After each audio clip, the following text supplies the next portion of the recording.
everyone. Let's start off our worship with prayer. So let's bow our heads and gather our hands. Dear God, thank you for another day. Help us stay focused and ready to praise you. Give us the energy and excitement to lift our voices together. Let us be a light to each other and everybody around us. Guide us in our worship and fill our hearts with joy. We're grateful for your love and support. Let today be filled with your spirit, and amen. Let's rise for worship.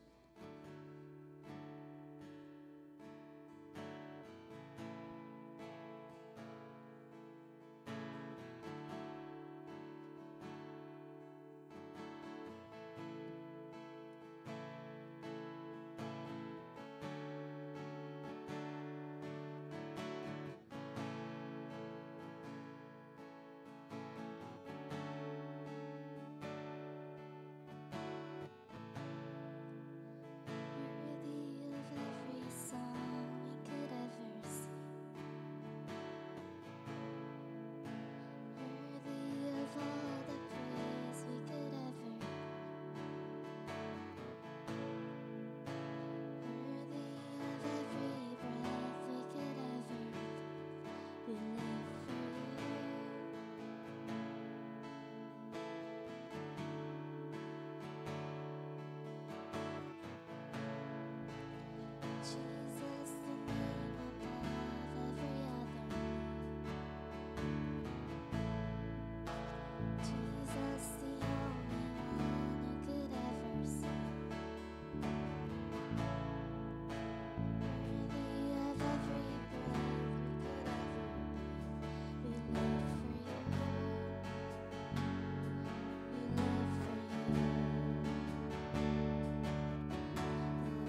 Dear Lord, thank you for being present with us in worship today. We're grateful for the chance to lift our voices and share our hearts. As we wrap up this time together, help us hold on to the joy and peace we've experienced. Guide us through the week ahead, reminding us to live out your love and kindness in everything we do. Help us support each other and be a light to those around us. We ask you for your strength and wisdom as we face challenges, and may our actions reflect on your goodness. Please have your word touch the people who could not make it to worship today, and thank you for your presence in our lives. In Jesus' name, amen. Let's recite the Apostles' Creed. I believe in God, the Father Almighty, maker of heaven and earth, and in Jesus Christ, his only Son, our Lord, was conceived by the Holy Spirit, born of the Virgin Mary, suffered under Pontius Pilate, was crucified, died, and buried. On the third day he rose again from the dead. He ascended into heaven and seated at the right hand of God, the Father Almighty. From there he shall come to judge the quick and the dead. I believe in the Holy Spirit, the Holy Catholic Church, the communion of saints, the forgiveness of sins, the resurrection of body, and life everlasting. Amen. Let's give offering.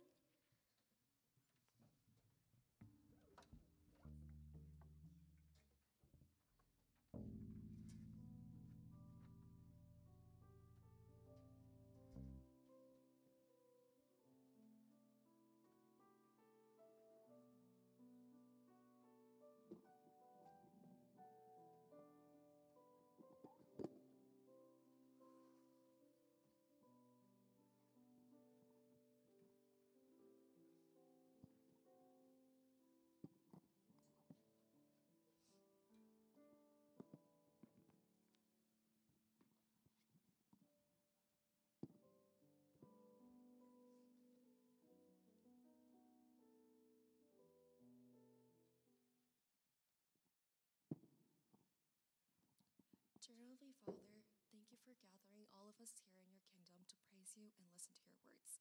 We also thank you for all the blessings we had this week. Lord, as we give you this offering today, please let them be used for your work in this church, people, and your glory. We love you, and in Jesus' name we pray, amen.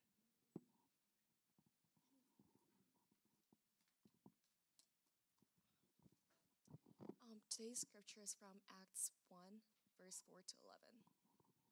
And while staying with them, he ordered them not to depart from Jerusalem, but to wait for the promise of the Father, which he said, "You heard from me. For John baptized with water, but you will be baptized with the Holy Spirit not many days from now." So when they had come together, they asked him, "Lord, will you at this time restore the kingdom to Israel?" He said to them, "It is not for you to know times or seasons that the Father has fixed by his own authority. But you will receive power when the Holy Spirit has come upon you, and you will be my witnesses in Jerusalem and in all Judea and Samaria and to the end of the earth." And when he had said these things, as they were looking on, he was lifted up, and a cloud took him out of their sight. And while they were gazing into heaven as he went, behold, two men stood by them in white robes, and said, "Men of Galilee, why do you stand looking into heaven? This Jesus who was taken up from you into heaven will come in the same way as you saw him go into heaven." Amen.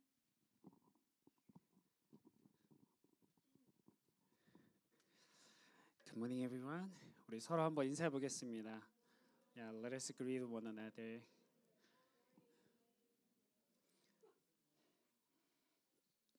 팔절을 목사님 다시 한번 읽어볼게요. 오늘 한국어 설교하는 날인데 한국어로 이번에는 읽어보도록 하겠습니다.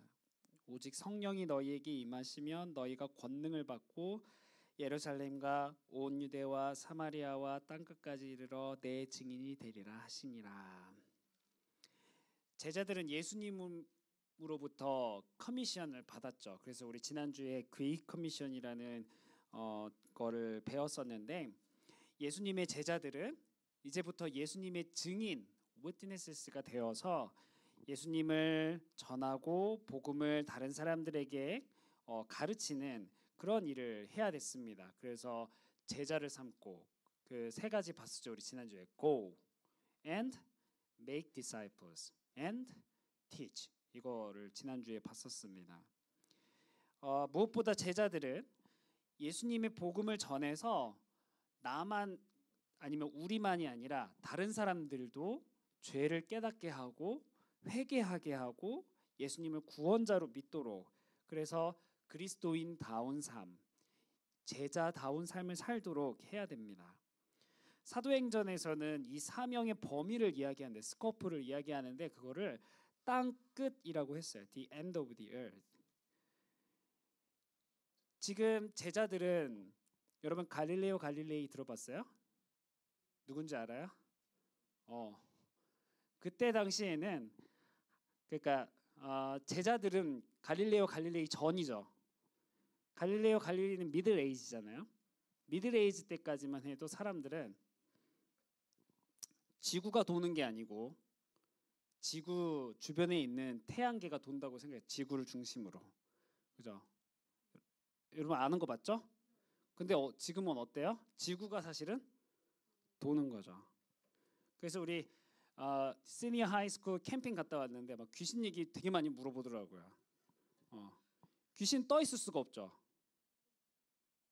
네, 이건 얘기 안 할게요. 그러니까 귀신은 없다. 그런 귀신은 없다. 아무튼 네. 중세 시대까지 미들 에이지까지 그 지구가 돈다고 생각을 하지 못했어요. 그런데 사실 지구가 도는 거죠. 그리고 이탈리아의 탐험가 크리스토퍼 콜럼버스, 이런 사람 들어봤어요? 이 사람은 지구가 네모나다고 생각하고 저 끝에는 클리프가 있는 줄 알았대요. 그 절벽이 있는 줄 알았대요. 그러니까 끝까지 가면 땅 끝은 이제 떨어지는 거죠. 근데 이거는 루머예요, 여러분. 루머. 콜럼버스도 지구가 둥근 줄 알았습니다. 사실은 고대부터, 에인시언트부터 사람들은 지구가 라운드라는 사실을 알고 있었어요. 아무튼 성경 시대로 다시 돌아가면 여기 보면은 제루살렘, 주디아, 그다음에 사마리아, 이거를 제자들이 듣고 어딘지는 다 알고 있었죠. 제자들에게는 아주 친숙한 지역들이었을 겁니다. 특별히 여기 사마리아는 아주 핫 이슈였어요, 당시에. 왜냐하면 사마리아 사람들은 유대인들에게는 원수 같은 사람들이었거든요. 그런데 예수님께서 뭐라 그래요? 그 원수 같은 사람한테도 가서 복음을 전해라, 증인이 되라라고 말씀하시는 거예요. 심지어 그 원수 같은 사람들, 내가 싫어하는 사람들, 나쁜 사람들도 하나님의 자녀가 되기를 바라야 되는 거죠. 하나님의 자녀가 되는 권세를 얻을 수 있는 그러한 것들을 바라야 되는 거예요. 유대인들에게는 엄청난 도전이었을 겁니다. 여러분들도 상상해 보세요. 여러분들이 제일 싫어하는 사람한테 가서 복음을 전해서 그 사람이 나쁜 사람이었는데 착한 사람으로 돼야 되고 하나님의 자녀가 된다고 생각해 보세요. 싫을 수도 있겠죠. 그러면 땅 끝이 어딜까요? The end of the earth. 여러분들 생각에는 어딜 것 같아요? 제자들은 이 말을 딱 듣고서 땅 끝을 생각해 둔 지역이 있었습니다. 어딜 것 같아요, 여러분? Guess. 맞춰보세요. 바로 스페인이에요, 스페인. 여러분 스페인 알아요? 오늘 아마 잉글랜드와 스페인 결승전 하는 날인데 어쨌든 스페인이 이길 거예요. 네. 스페인. 그래서 사도 바울 어퍼스 폴은 진짜 땅끝까지 가라 그랬으니까 어퍼스 폴 생각에는 스페인이 땅끝이구나. 그래서 복음을 전하러 스페인에 가는 게 최종 목적지였습니다. 파이널 데스티네이션이. 근데 못 갔죠. 잡혀서 체포돼서 롬의 감옥에 이제 가게 됩니다. 어쨌든 스페인이었어요. 사람들 생각에는. 언젠가 우리도 함께 스페인에 가보면 좋겠네요. 네. 어떤 사람들은 지구는 둥그니까 목사님 어릴 땐 그런 노래 많이 불렀거든요. 앞으로 못 들어봤죠, 여러분들은? 선생님들은 다 알 거야. 지구는 둥그니까 이런 노래가 있어요. 자꾸 걸어가면 다시 돌아오게 되는 거죠, 그죠? 그래서 땅 끝은 바로 우리가 밟고 있는 지금 이 땅이다라고 얘기하기도 합니다. 그럴 수도 있겠죠. 그런데 성경에서의 이 땅 끝, 예수님이 얘기했던 the end of the earth는 지역이라는 장소라는 의미를 넘어서게 돼요. 제루살렘, 주디아, 앤 사마리아 여기 보면은 그 지역이 점점 확대되는 거를 볼 수가 있어요. 그러니까 땅 끝이라는 거는 사람이 갈 수 있는 마지막 그런 장소라고 할 수 있죠. 제일 어려운 곳이라고도 할 수 있습니다. 여러분들이 생각할 때 여러분들이 가기 가장 어려운 곳은 어디예요? 한국? 스페인? 가야나? 아니면 노스 코리아? 뭐 그럴 수도 있죠.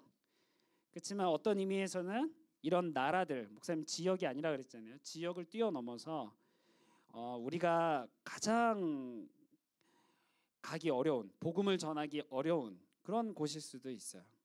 그 장소가 그 땅 끝이 우리 마음일 수도 있고요.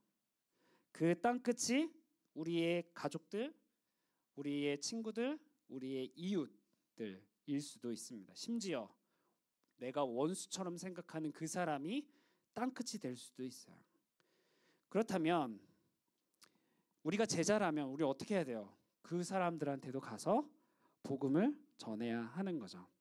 그리고 그 사람도 예수님의 제자가 되기를 원해야 하고 그 사람도 예수님을 알기를 원해야 되고 그 사람도 구원받는 하나님의 자녀가 되기를 원해야 된다는 거예요. 쉬운 일은 아니죠. 그리고 아무나 할 수 있는 일도 아닙니다. 그러나 해야 되는 일이에요. 왜냐하면 이것이 우리의 커미션, 미션이기 때문입니다. 그래서 우리는 날마다 예수님처럼 사랑할 수 있는 마음을 달라고 기도해야 돼요. 그리고 날마다 그런 사람들에게 복음을 전할 수 있도록 그 사명을, 미션을 잘 감당할 수 있는 사람이 될 수 있도록 우리는 기도해야 됩니다. 오늘은 특별히 여기까지는 아마 여러분들이 잘 알고 있는 내용일 거예요. 근데 오늘 특별히 우리 11절을 통해서 예수님의 재림, 세컨드 커밍에 대해서 한번 배워보려고 합니다. 한 번도 목사님이 여기에 대해서 설교해 본 적이 없는 것 같아요, 뉴스에서. 그래서 오늘 보면 좋을 것 같은데, 특히 이 재림이라는 말은 한국어로도 굉장히 센시티브한 말이에요. 왜냐하면 여러분들 이단이란 말 들어봤어요? heresies 아니면 false religion 이런 데서 이 재림이라는 거를 가지고 사람들을 속이기 좋거든요. 그래서 많이 사용하기 때문에 사람들도 많이 오해하고 그렇습니다. 그렇지만 예수님의 세컨드 커밍이 없는 건 아니죠. 분명히 있어요. 왜냐하면 예수님께서 말씀하셨거든요. 다시 오신다고. 그래서 에스카톨로지라고 하는데 이 종말론, 그 종말에 대해서 좀 살펴보려고 해요. 예수님은 하늘로 올라가셨죠. 그래서 그걸 우리는 승천, 어센션이라고 합니다. 그리고 제자들은 계속해서 하늘을 쳐다보고 있어요. 여러분들이라면 어떻게 하겠어요? 어느 날 언제는 예수님이 갑자기 십자가에 죽더니, 언제는 갑자기 예수님이 살아나더니, 이제는 disappeared, 하늘로 사라졌어요. 이게 도대체 무슨 일이에요? 여러분들이 제자였다면 어떻게 할 것 같아요? 목사님 같아도 하늘 보고 멍하니 있었을 것 같아요. 이게 무슨 일이야? 부활하신 예수님이 또 하늘로 올라가서 사라졌네. 그러할 때 천사 2명이 나타났어요. 여기 비슷한 장면 생각나지 않아요? 예수님이 부활하셨을 때 메리 맥달린, 막달라 마리아가 울고 있었죠. 무덤에서. 그때 천사 2이 나타나서 예수님이 부활하셨다라는 소식을 전해주게 됩니다. 비슷해요. 마찬가지로 천사들이 예수님이 다시 오신다라는 소식을 제자들에게 전하게 됩니다. 11절이에요. 한국어로 읽어볼게요. 이르되 갈릴리 사람들아 어찌하여 서서 하늘을 쳐다보느냐. 너희 가운데로 하늘로 올려지신 이 예수는 하늘로 가심을 본 그대로 오시니라 하였느니라. 예수님이 다시 오신대요. 그걸 우리는 재림이라고 합니다. Second coming. 예수님 스스로도 다시 오겠다고 제자들에게 가르쳐 준 적이 있어요. 마태복음에 보면 이렇게 되어 있습니다. 예수님께서 이르시되 내가 말하였느니라. 그러나 내가 너희에게 이르노니 이후에 인자가 권능의 우편에 앉아 있는 것과 하늘 구름을 타고 오는 것을 너희가 보리라. 예수님이 다시 온다라는 의미죠. 예수님은 이 마지막 때라고 이야기를 하는데 여러 번 제자들에게 가르치셨어요. 그리고 챕터 24, 매튜 챕터 24에 보면은 예수님께서 이 마지막 때를 뭐라고 이야기하냐? The beginning of birth pains. 그러니까 재난의 시작 이렇게 이야기를 해요. 어떨 것 같아요, 여러분? 목사님도 지금 백페인 때문에 고생하고 있는데, 막 지진이 일어나고 기근, 패민이 있고 엄청 무시무시하죠. 그런데 예수님은 여기서 마치지 않아요, 이야기를. 뭐라 그러냐? 매튜 24:31에 보면은 64에 보면 이렇게 얘기해요. 그가 큰 나팔 소리와 함께 천사들을 보내리니 그들이 그의 택하신 자들을 하늘 이 끝에서 저 끝까지 사방에서 모으리라. 예수님 뭐라 그래요? 택하신 자들이 하늘 이 끝에서 저 끝까지 사방에서 모으리라. 마지막 때의 모습을 알려주는 거죠. 이 패민이나 earthquakes로 인해서 어려움을 겪고 사람들이 무서워하고 통곡할 때 택한 사람들, 이 누구예요? 크리스천들, disciples. 예수님을 믿는 사람들은 능력과 great glory와 함께 오는 예수님을 보면서 기뻐합니다. 기뻐해요. 예수님이 다시 오실 때는 이 세상의 끝이에요. 끝.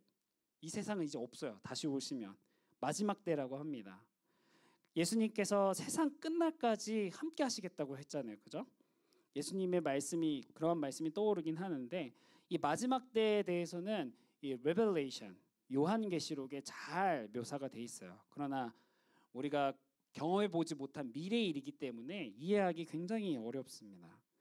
그러나 분명한 것은 천사들이 말한 대로 아니면 예수님이 가르치신 대로 예수님은 하늘로 올라가신 예수님은 반드시 다시 오신다는 사실이에요. 어떤 사람들은 그날이 세상 끝이라고 하니까 엄청 공포스럽게 여깁니다. 그리고 또 그날은 또 다른 말이 있어요. The day of judgment. 심판의 날이라고 하기 때문에 무서워합니다. 그래서 리터레처에서는 이런 내용을 소재로 하는 장르가 있어요. 한번 다시 보여주세요. 그림. 이거 뭔지 알죠? 남자친구들은 다 알고 와 막 이러고 있는데 포스트 아포칼립스라는 장르가 있습니다. 이게 뭐냐면 이제 세상에 종말이 오는 이야기예요. 여기도 보면은 이거 뭔지 알아요, 여러분? The Last of Us라는 게임입니다. 게임의 한 장면이에요. 근데 이거 많이 본 것 같지 않아요? 몰라요? 여기는 에드먼튼이에요. 에드먼튼을 배경으로 게임을 만들었어요. Last of Us. 에드먼튼이 그래서 엄청 유명해요. 네. 목사님도 아직 안 해봤는데 어쨌든 그런데 이 심판의 날에 또 다른 말이 있어요. 같은 의미가 두 개가 있어요. 무슨 말이 있냐? The day of salvation. 구원의 날이라는 말도 있습니다. 그러니까 더블 미닝이 있는 거죠. 심판의 날과 구원의 날. 신실하게 예수님을 믿는, 예수님을 갖고 있는 사람들, 복음을 갖고 있는 사람들에게는 이 날이 구원의 날, 기쁨의 날, 감사의 날이 되지만 예수님을 믿지 않는 사람들은 심판의 날이에요. 왜 심판받을까요? 왜 심판받아요? 하나님이 그냥 갑자기 나타나서 기분 나쁘니까 너는 지옥, 너는 천국 이래요? 왜 심판받죠? 죄 때문에. 죄. 하나님이 실수해서가 아니라 자신이 지은 죄 때문에 심판받게 되는 거예요. 근데 왜 우리는 그날이 구원의 날일까요? 예수님은 우리를 위해, 우리의 죄를 용서해 주시기 위해서 십자가에 달려 죽으시고 우리의 중보자, 메디에이터, 중보자가 된다고 약속하셨기 때문에 우리도 같은 죄인이지만 예수님이 우리의 죄를 용서해 주시고 그 예수님 덕분에 우리는 구원을 받고 하나님 나라에 들어갈 수 있는 하나님의 자녀가 되는 겁니다. 그래서 예수님을 믿는 사람들에게는 예수님께서 우리의 중보자가 되셔서 그 유월절 어린 양처럼, 패스오버 램처럼 예수님이 우리의 죄를 담당해 주시고 하나님의 자녀가 되는 권세를 주셔서 우리는 이터널 라이프를 갖고 하나님 나라에서 살게 되는 거예요. 반대로 예수님이 없는 사람들에게는 그날이 심판의 날이 되어서 그 죄 때문에 심판을 받게 됩니다. 이 예수님의 재림과 이 에스카톨로지라고 하는 것이 우리에게 주는 교훈이 무엇일까요? 우리 이걸 통해서 뭘 배울 수 있을까요? 와, 정말 무섭다. 하나님 말 잘 들어야지. 이런 걸까요? 그런 거 아니에요. 목사님은 여기서 두 가지를 생각해 봤는데요. 첫 번째, 우리가 이 예수님의 마지막 날을 생각할 때 우리는 구원자라는 걸 배울 수 있어요. 구원자, Savior. 이 세상의 마지막 때를 구원하시는 유일한 분이 있는데 그분이 누구예요? 바로 예수님입니다. 구원자는 예수님이에요. 예수님의 재림을 통해서 이 구원자라는 사실이 더 분명하게 밝혀져요. 예수님이야말로 구약 성경에 in the Old Testament에 예언된 메시아, 머사야, 그다음 크라이스트, 그리스도이고 하나님의 아들로 우리를 구원하실 유일한 분이라는 사실을 보여주고 있습니다. 사람들이 공포스러워하는 그 마지막 순간에도 전혀 공포스럽지 않고 반대로 기쁨과 감사가 넘치는 구원의 날로 바꾸시는 분이 바로 우리 예수님이에요. 우리를 지옥이 아니라 바로 천국으로 하나님 나라로 인도하실 분이 오직 예수님입니다. 그런데 어떤 사람들이 이렇게 걱정하는 사람이 있어요. 혹시 예수님이 내 이름을 까먹으면 어떡하지? 예수님이 나를 잊어버리면 어떡하지? 이 사람이 얼마나 많은데 예수님이 나를 잊어버리면 어떡하지? 그렇게 걱정하는 사람이 있나요? 우리들은 무언가를 까먹기도 하고 목사님도 여러분들의 이름을 갑자기 생각 안 날 때가 있어요. 잘못 이름을 말할 때가 있고 늘 주아한텐 유아라 그러고 유아한텐 주아라 그러고 그럴 수 있죠. 네. 이해해 주세요. 그럴 수 있어요. 그렇지만 우리 예수님은 잊어버리시는 분이 아니에요. 실수하는 분이 아니죠. 그래서 예수님을 가리켜서 우리는 faithful, 신실하다라고 표현합니다. 예수님의 말씀과 약속에는 거짓이 없고 반드시 그 약속이 이루어져요. 우리는 연약한 모습이지만 그리고 또 우리는 이런 우리 연약한 모습 아니면 연약한 상황 아니면 우리의 관계 그런 것을 의지하는 것이 아니라 바로 진실하고 신실하신 하나님의 약속을 그 약속의 말씀을 의지하기 때문에 의심하지 않고 용기 있게 또 구원의 소망을 가질 수 있게 되는 겁니다. 그리고 second, 두 번째로는 Lord, 주님에 관련된 거는 Lord. 이 세상에는 주인이 딱 하나 있어요. 하나. 이 세상에 Lord가 있다면 딱 한 분이 있습니다. 누굴까요? 이 세상을 창조하시고 심지어 오늘 the end of the earth라고 했는데 땅 끝을 만드시고 마지막 때를 정한 분이 딱 한 분이 있어요. 그 누구예요? 하나님입니다. 하나님. 성부 하나님, 성자 예수님, 성령 하나님, 바로 삼위일체 하나님, 바로 그 하나님이에요. 주인은 우리가 아닙니다. 근데 세상의 사람들은, 예수님을 모르는 사람들은 마치 이 주인이 자기 자신이라고 생각하며 살아갑니다. 인생의 주인이 내 삶은 내 거지 하면서 살아가요. 하지만 분명한 주인이 있어요. 바로 우리 하나님이십니다. 여러분들은 어때요? 여러분들의 주인은 누구인가요? 여러분들 삶의 주인은 누구예요? 우리는 주인이 누구인지를 확실히 해야 돼요. 우리가 아니에요. 우리 삶의 주인은 우리 게 아니에요. 내가 공부를 하는 이유, 내가 예배를 드리는 이유, 내가 살아가는 이유는 나 때문에 사는 게 아니에요. 바로 우리 하나님을 위해서 사는 거죠. 우리 눈으로는 보기 어렵지만 예수님은 반드시 다시 온다고 했습니다. 그리고 성령을 통해서 우리를 영원토록 우리와 함께 하신다고 했어요. 이 말은 이 세상의 주인이, 우리 인생의 주인이 우리가 아니라는 뜻이에요. 우리가 컨트롤할 수 없어요. 하려고 했어도 안 돼요. 모든 것을 하나님께 내어 맡겨드려야 됩니다. 우리의 인생, 우리의 삶, 우리의 공부, 우리의 문제, 우리 모든 것을 우리의 주인 되시는 하나님께 맡겨드려야 됩니다. 그리고 하나님이 다스리시기를 우리가 바라야 돼요. 그것이 바로 하나님의 뜻대로 사는 삶의 모습이에요. 목사님이 요즘에 허리가 아파서 되게 고생을 하고 있죠. 그리고 방학에, 여러분들도 방학이지만 목사님 아이들도 방학이에요. 그래서 목사님 아내 되는 사모님이 아이들을 혼자서 다 케어하고 집안일도 혼자서 하고 목사님은 집에서 앉아만 있어요. 그게 힘들겠죠. 그래서 목사님이 우리 아이들한테 교회 맨날 갈 때마다 얘기하는 게 있어요. 엄마 말을 꼭 잘 들어라. 엄마를 잘 도와줘라. 아빠가 다시 오면은 물어볼 거다. 근데 목사님이 깨달은 게 하나예요. 설교를 준비하면서 이게 무슨 말이에요? 애들을 위한 말이 아니라 너네 말 안 들으면 혼낼 거야. 갔다 와서 물어보고 말 안 들었으면 너네 혼낼 거야 라는 그런 말이죠. 내가 너네 심판할 거야. 이런 말이잖아요. 하나님도 이러한 의미에서 다시 온다, 내가 다시 온다 이렇게 얘기하셨을까요? 예수님이? 그렇지 않죠. 예수님이 다시 온다라는 말은 너네 순종 안 하면, 불순종하면 벌 받는다 이런 뜻이 아니에요. 이런 무서운 말이 아니에요. 우리는 공포스럽게 두려워하면서 그 마지막 때를 기다리는 사람이 아닙니다. 예수님의 약속은 아주 진실하고 신실하세요.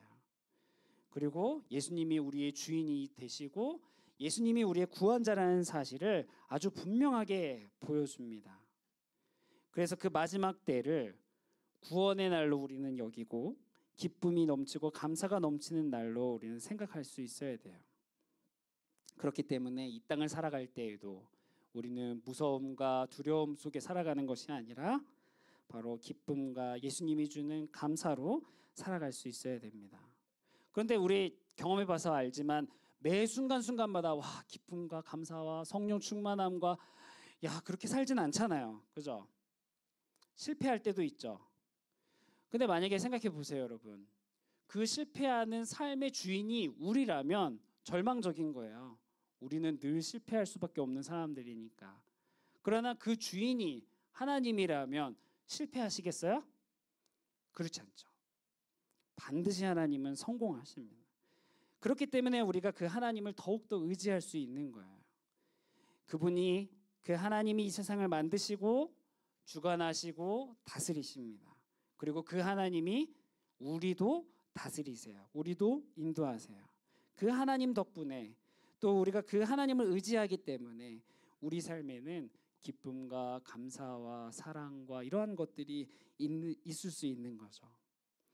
오늘도 우리를 향해 땅끝으로 부르시는 그 하나님 말씀에 귀 기울이기를 바라고 정말 땅끝으로 갈 수 있는, 담대하게 갈 수 있는, 기쁨으로 갈 수 있는 우리 믿음의 그리스도인들이 되기를 바랍니다. 함께 기도하겠습니다. 하나님 아버지 감사합니다. 오늘도 우리가 예수님의 제자로서 이 자리에 함께 모여서 하나님을 예배하게 하시니 감사합니다.